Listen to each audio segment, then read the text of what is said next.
Christian, merci de nous recevoir sur votre domaine. Christian, parlez-nous de l'appellation Vouvray. Donc l'appellation Vouvray, elle fait environ 2000 hectares, c'est une petite appellation. Elle est caractérisée par ses sols, bien évidemment, qui sont surtout argilo-calcaires. Et puis, elle est située au sud de la Loire, donc bien imprégnée des rayons du soleil et de l'humidité qui vient de la Loire, ce qui est intéressant. Elle élabore plusieurs types de vins. Ce n'est que du vin blanc, élaboré à partir du chenin. Et c'est un cépage extrêmement difficile à vinifier. Et là, vous avez un vin sec, un vin demi-sec, un vin moelleux, un vin liquoreux, et vous avez un vin dit pétillant. Alors toi, dans l'équipe, qu'est-ce que tu fais, Tony? Alors moi, donc, je suis responsable de culture, donc je gère tous les travaux qui sont à la vigne. Donc j'apporte le raisin au chai.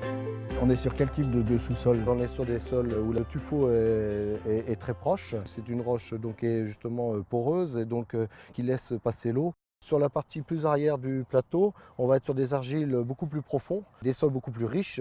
Donc ce qui est important chez nous aussi, c'est justement cette notion de terroir.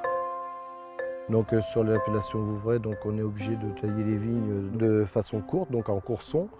Et donc on laisse 2 yeux donc sur chaque courson, donc un là et un là. D'accord.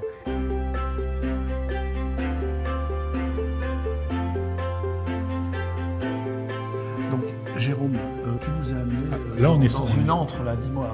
On est sous les caves du château. On se trouve en dessous du plateau de vignoble, dans la roche. Comment vous travaillez? Pour les méthodes traditionnelles, une des phases très très importantes, c'est la phase des assemblages. Donc on se trouve à peu près au mois de décembre, fin décembre, les vins sont élaborés, ils sont encore troubles, mais ils sont sur leur sortie de vinification, sur leur sortie de travail, et à partir de là, on va composer nos cuvées.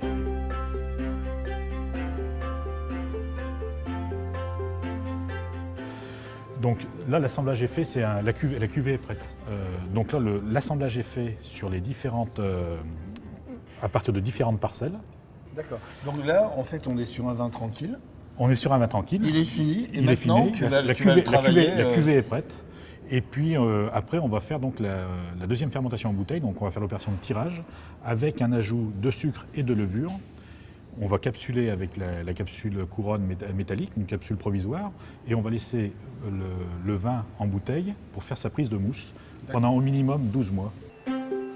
Alors là, c'est l'opération de remuage des méthodes traditionnelles, c'est-à-dire on va remuer le dépôt de levure qui est dans les bouteilles, on va le décoller, après on va lui faire un basculement de la position horizontale à la position verticale pour faire glisser donc ce dépôt de levure dans la tête de la bouteille, pour après pouvoir glacer cette tête de bouteille et éjecter le dépôt de levure morte.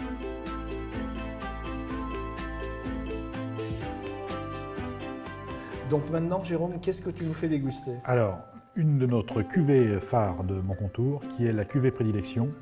Donc, méthode traditionnelle. D'accord. Qu'est-ce que tu as au nez, là? Alors, moi, sur le nez, j'ai des notes de fruits, quand même, de fruits mûrs. Et puis également une note un petit peu de pain brioché, légèrement toasté.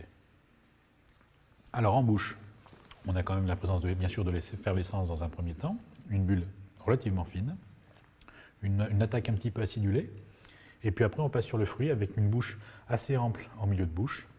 Et on finit en finesse et en élégance. Je dirais un vin effectivement élégant, très fin, presque féminin. On a ce côté un petit peu comme de la dentelle, les arômes et puis de la subtilité par petites touches comme ça qui viennent s'interposer.